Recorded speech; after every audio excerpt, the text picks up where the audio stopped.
বৃষ্টিতে বাগেরহাটের বিভিন্ন স্থানে বোরো ধানের ব্যাপক ক্ষতি হয়েছে। কাটা ধান পানিতে ভাসছে। বিস্তারিত জানাতে কচুয়ার ধানক্ষেত এলাকায় আছেন সহকর্মী আলী আকবর টুটুল। সরাসরি যাচ্ছি তার কাছে।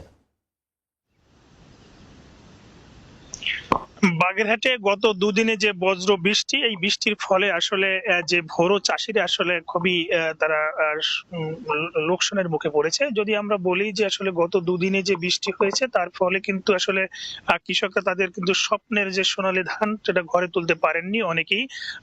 আমরা জানতে পেরেছি যে বাগেরহাটের কচু উপজেলার যেখানে আমি আছি এখানে আসলে দেখেছি যে আসলে বোরো ধানের যে ক্ষেতগুলো পানিতে নিমজ্জিত রয়েছে এবং অনেক ধান কাটার পরে যে ঘরে তুলবে এবং তারা যে বাড়িতে নিয়ে যাবে আর সেই জায়গাটায় কিন্তু তারা কিন্তু এখনো কিন্তু তুলতে পারেনি, যার ফলে ধানগুলো ঝরে এবং এই মাঠেই রয়ে যাচ্ছে।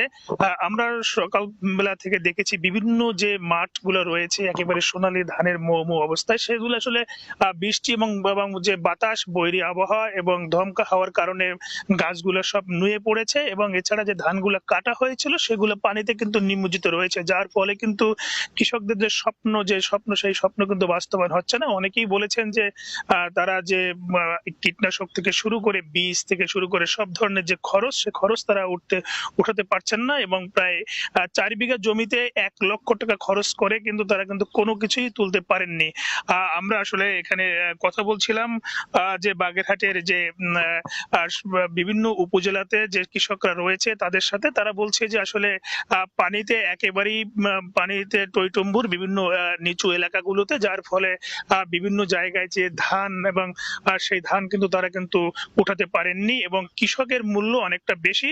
যে হঠাৎ করে যে এই বৃষ্টি হবে এই আবহাওয়া পূর্বাভাস পাওয়ার পরও তারা চেষ্টা করছিল যে ধান কেটে নেবে, কিন্তু কৃষকের যে মজুরি এবং যে কৃষক সংকট এবং যারা শ্রমিক রয়েছে শ্রমিক সংকটের কারণে তারা কিন্তু কাঙ্ক্ষিত ধান ঘরে তুলতে পারেনি, যার ফলে এখন কিন্তু মাঠেই রয়ে গেছে অনেক ধান এবং সেই ধান তারা আসলে ঘরে তোলার তারা সম্ভব নয়।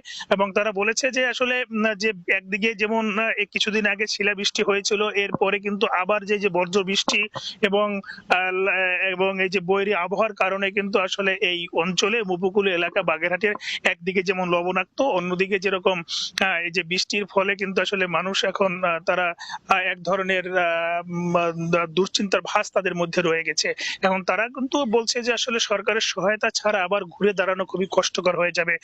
তবে বাগেরহাটের যে কৃষি বিভাগের যে এখানে উপপরিচালক মোহাম্মদ মুতাহার হোসেন, তিনি কিন্তু আমাদের কিন্তু সে জানিয়েছেন যে বাগেরহাটে প্রায় 68,171 হেক্টর জমিতে এবছর যে বোরো ধান হয়েছে এবং ভালো ফলন হওয়ার পরে কিন্তু গত এই 2 দিনে প্রায় 13,000 হেক্টর জমির ধান কেটে নেওয়া সম্ভব হলেও কিন্তু তারপরেও কিন্তু প্রায় 3,000 হেক্টর জমির ধান এখন মাঠে রয়েছে কাটা অবস্থায়, যার ফলে কিন্তু এই 3,000 হেক্টর জমির যে ধান এটা ক্ষতির আশঙ্কা করা হচ্ছে। যদি আরো বৃষ্টি এবং অব্যাহত থাকে তাহলে কিন্তু কৃষকের আরো ব্যাপক ক্ষতি হতে পারে, এমনটাই কিন্তু তারা জানিয়েছেন। এই ছিল আমার কাছে কৃষকের এবং ধানের নিয়ে সবশেষ।